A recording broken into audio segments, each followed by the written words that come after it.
The last gallery gives us a macro view of the local Chinese community, their activities and contributions to nation building in Singapore.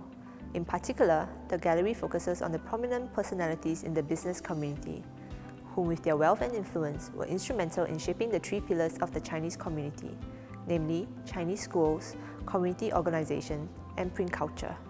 This gallery is divided into 5 main sections, with the section focusing on the business pioneers' contribution to the economy, education, publishing industry, community organizations, and lastly, looking at Singapore Chinese Chamber of Commerce contributions in uniting the Chinese community in Singapore and nation building.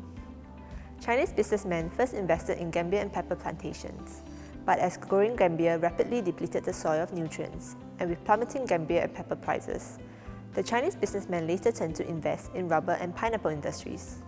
The invention of the rubber tire in the 19th century led to a dramatic increase in the global demand for rubber. Like gambia and pepper, pineapples were cultivated with rubber as complementary cash crops. As rubber trees took at least 5 years to mature, pineapple cultivation sustained the plantation owners financially during the initial years of their investments, as pineapples could be harvested slightly more than a year after planting. Pineapple plantations were found in various parts of Singapore, including Yishun, Sembawang, and Jurong from the late 1800s to 1960s. These pineapples were harvested, processed, and canned, and by 1930s, Singapore was exporting over 1.5 million cases of canned pineapples annually. During this period, Malaya became the second most important producer of canned pineapples in the world after Hawaii. At the end of the 19th century, the banking and finance industry in Singapore was mainly dominated by Western banks. However, as Chinese businessmen became increasingly affluent due to their involvement in the tin mining and rubber industries, some of them decided to establish their own banks.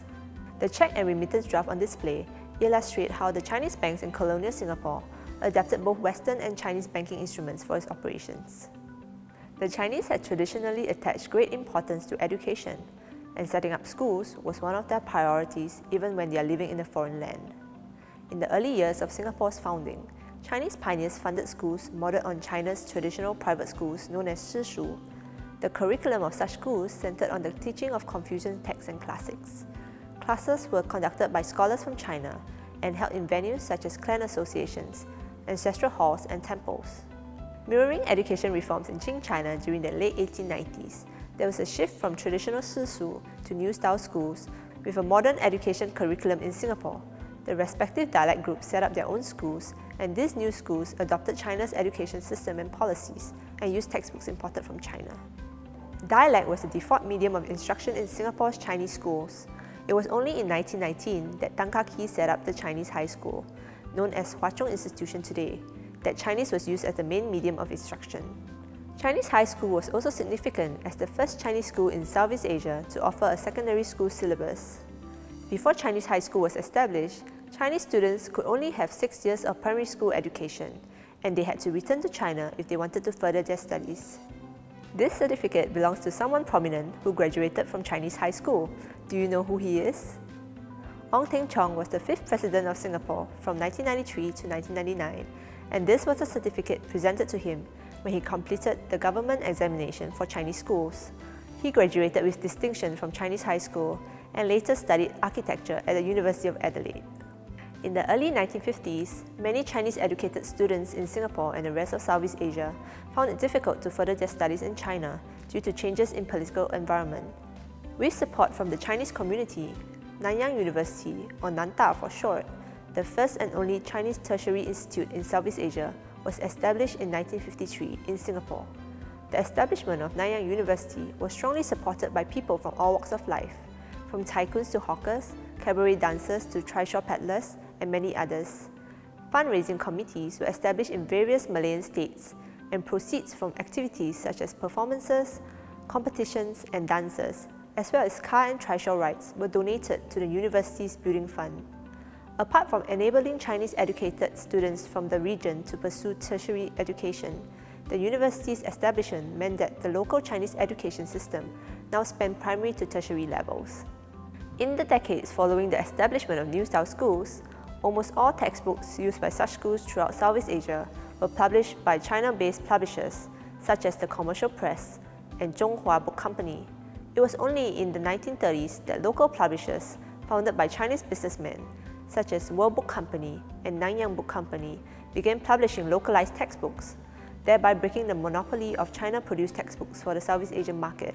This showcase features various textbooks printed by the commercial press for distribution in Southeast Asia.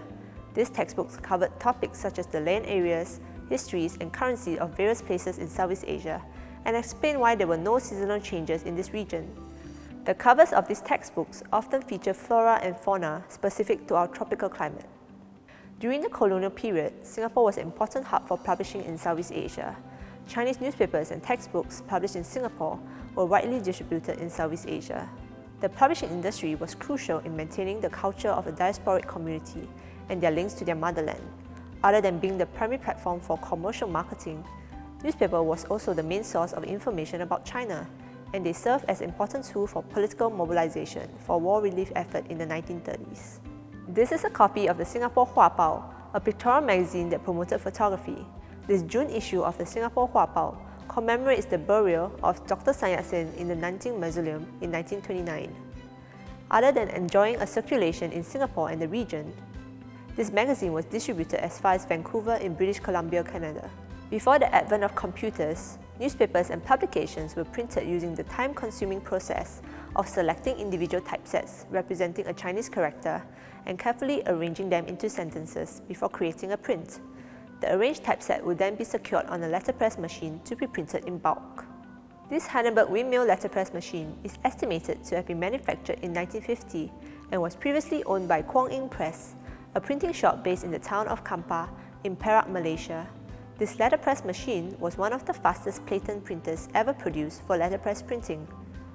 While other printers used the same arm to feed and deliver paper, this model had two arms, one feeding the paper and the other delivering the paper, thus executing the printing process twice as fast compared to a regular letterpress. The dual arm movement of the Heidelberg letterpress led to its name, the windmill. The most pressing concerns for Chinese migrant workers arriving in 19th century Singapore were to find work and shelter. In order to survive and thrive in a foreign land, immigrants who hailed from the same locality, spoke the same dialect, and/or worked in the same trade tended to band together for mutual support. These support networks evolved into community organizations, established based on locality, kinship on family name, and trade or occupation. Apart from helping new arrivals with lodging and employment, they also help clansmen perform customary duties such as ancestral and deity worship, festive celebrations, and death rituals. As these community organizations grew and prospered, their work expanded to include the establishment of schools and hospitals and the organization of charitable efforts. This wooden plaque is the oldest artifact in the Memorial Hall and dates back to 1845 during the reign of Emperor Tao Guang. This plaque used to hang at Zhongshan Association, one of the earliest Chinese clan associations to emerge in Singapore in 1821. The clan association was established by early immigrants from Xiangshan, China, now known as Zhongshan County, which was also Dr. Sun Yat-sen's hometown. It changed its name from Xiangshan Huiguan or Xiangshan Association to Zhongshan Association in 1937 to underscore the historical significance of Dr. Sun's role in establishing the Chinese Republic, as Dr. Sun was more commonly known by his alias Zhongshan. This wedding photograph was taken in front of Jinjiang Huiguan, a clan association established by immigrants from Jinjiang County in Fujian Province. As Chinese clan associations grew in numbers in the 20th century, they also began to assume more social functions, such as providing education and material assistance to those in need. Before the implementation of the Women's Charter in 1960, they even served as marriage registries for clan members. Other than clan associations, the Chinese community also established an association to represent the interests of the business community. Established in 1906, Singapore Chinese Chamber of Commerce and Industry was one of Southeast Asia's earliest Chinese chambers of commerce, and it was established with the support of the Qing government. More importantly, it accepted members from all dialect groups and instilled a sense of unity across different dialect groups. The chamber encouraged the local Chinese community to stay connected with their homeland and led them through times of crisis. This plaque, with the Chinese characters 中风远畅, meaning to keep the spirit of our forefathers strong even as we travel far and wide, was presented by Xu Sichang, then President of the Chinese Republic, to the chamber in 1920. It was once prominently displayed at the Chamber's premises at Hill Street and served as a reminder of the contributions made by the Chinese pioneers, as well as the importance of preserving their legacies. Over the years, the Chamber's leaders have fulfilled this mission by giving back to society and promoting local Chinese heritage and culture. The Chamber also rallied the local Chinese to raise funds for disaster relief, as well as support the anti-Japanese resistance in China.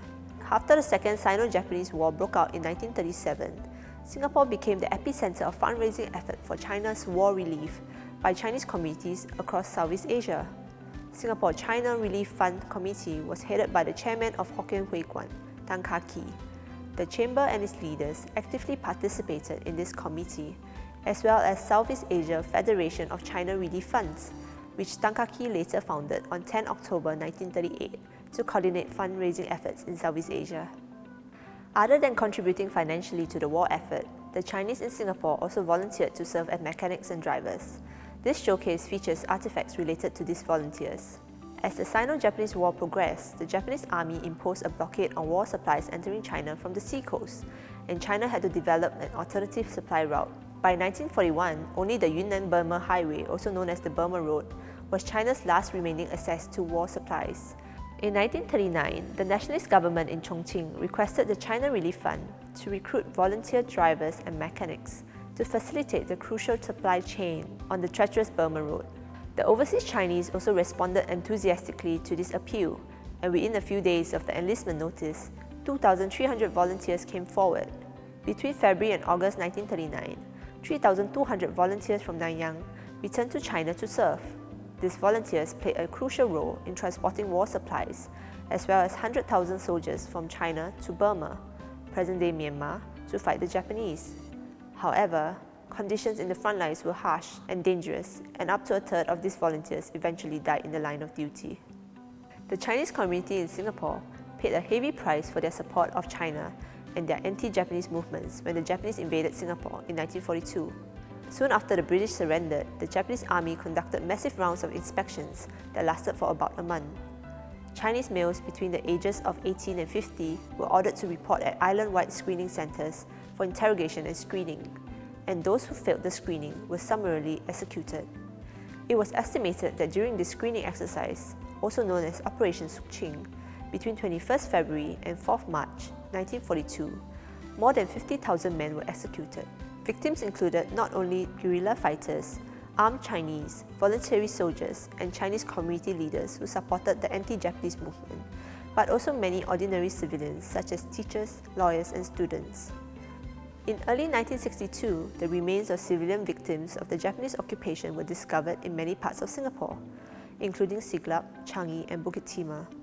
The Chamber undertook the grim task of recovering the remains and according them a proper burial. Founding Prime Minister Lee Kuan Yew set aside a 4.5-acre piece of land at Beach Road to construct a park and memorial in remembrance of the Sukching victims. The Chamber then established a committee to raise funds and oversee the project. Built at a cost of $300,000, the memorial to the civilian victims of the Japanese occupation, or Civilian War Memorial, was officially unveiled by founding Prime Minister Lee Kuan Yew on 15 February 1967, the 25th anniversary of the Japanese occupation. This 61-meter-tall memorial comprises 4 tapering columns, which symbolizes the 4 major ethnic groups in Singapore. The Chamber continues to hold a memorial service at the site on the same day every year, which is designated as Total Defence Day in Singapore. As Singapore progressed towards self-governance and independence in the 1950s, the Chamber fought for political rights of the Chinese and encouraged the local Chinese community to regard Singapore as their home. The Chamber petitioned the British colonial government to relax the conditions for obtaining citizenship. A number of the Chamber members even formed the Democratic Party to contest in the 1955 Legislative Assembly elections. The Chamber finally succeeded in its bid when the Singapore Citizenship Ordinance was passed in October 1957, thereby enabling some 220,000 Chinese to become Singapore citizens. On display is a certificate of registration issued in 1957. This was a milestone for the Chinese community in Singapore, who have traditionally identified with China and now see themselves as Singaporeans. After Singapore gained independence in 1965, the Chamber also played an important role in advocating national service to the Chinese community, some of whom were apprehensive about sending their sons to do military service. This medal was presented to the first batch of 900 enlistees for national service in 1967. It was commissioned by the Chamber and bears the Chinese characters 精忠报国, meaning to do one's utmost to serve the country. In addition to this gesture of support for national service, the Chamber further mobilized business groups to raise a total of $1.23 million for Singapore's defense. We are coming to the end of the guided tour and hope to conclude our tour with an examination of the large oil painting. Titled Overseas Chinese as the Mother of the Revolution, this painting depicts Dr. Sun Yat-sen addressing a congregation of tin miners and plantation workers sometime during 1907 in the town of Kampar in Perak, Malaya. In the painting, Dr. Sun can be seen raising his right arm, holding up his thumb and two fingers. This is a reference to Dr. Sun's political ideology known as the Three Principles of the People, namely democracy, nationalism, and people's livelihood. These three principles illustrated Dr. Sun's vision for the new Republic of China. It is interesting to note that the artist depicted varying reactions to Dr. Sun's revolutionary messages. While some workers were listening intently, there were also people who were derisive or simply uninterested. The painting also features Dr. Sun's supporters, symbolically positioned behind him to represent unity in spirit. Among the group are Dr. Sun's earliest supporters and comrades from the local Chinese community, namely Teo Eng Hock, Tan Chow Lam, and Lim Nee Soon. Other supporters featured in this painting include Tay Lei Seng and Lee Guan Swee from Malaya. Apart from contributing greatly to the founding of the Chinese Republic in 1911, the Chinese community also played an important role in Singapore's nation building, in terms of building its economic foundation, education, and advocating unity in the interests of Singapore. We hope you have learned more about the history of this place and about the local Chinese community in Singapore. Thank you, and we hope to see you again.